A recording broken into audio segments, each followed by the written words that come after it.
My name is Renat. When I was about 16 years old, I went to Indonesia for the first time as an exchange student.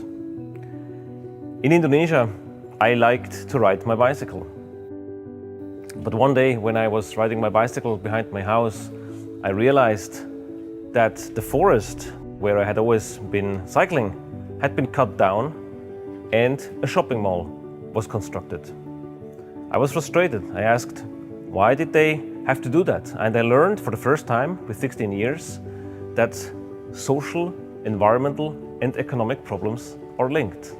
Because of the growth of the population, because jobs were needed, that forest where I like to bicycle had gone. So from that moment on, I was wondering, isn't there a solution? Wouldn't there be a way where we could solve environmental problems while creating economic benefit and social benefit at the same time? Wouldn't that be possible? That thought was with me for a long time. Fast forward, when I was in my 20s, we created South Pole as a startup. The idea behind South Pole is very simple. We work with companies who want to do something for climate change, who want to get active. We tell them, we partner with them how to decarbonize. But we also do something else. We enable companies to offset their emissions. What does that mean? We calculate how many emissions are left remaining after the company has reduced emissions as much as possible. That remaining CO2, we are saving somewhere else.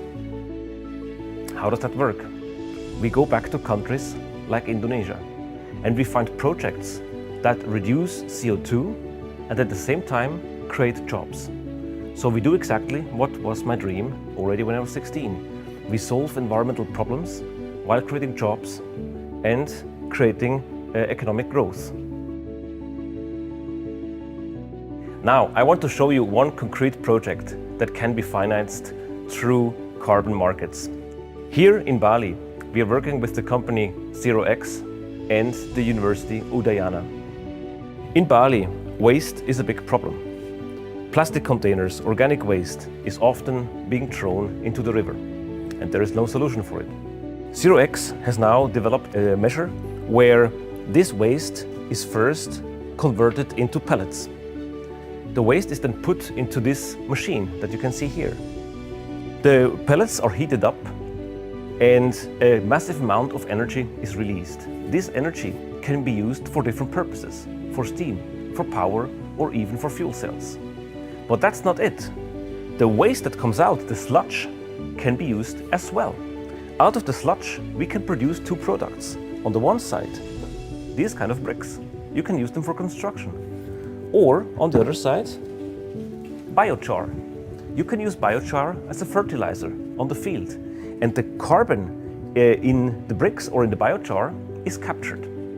So you can see that this is an example of a project that solves an environmental problem, produces power, produces fertilizer, produces jobs, involves a cooperation with the university.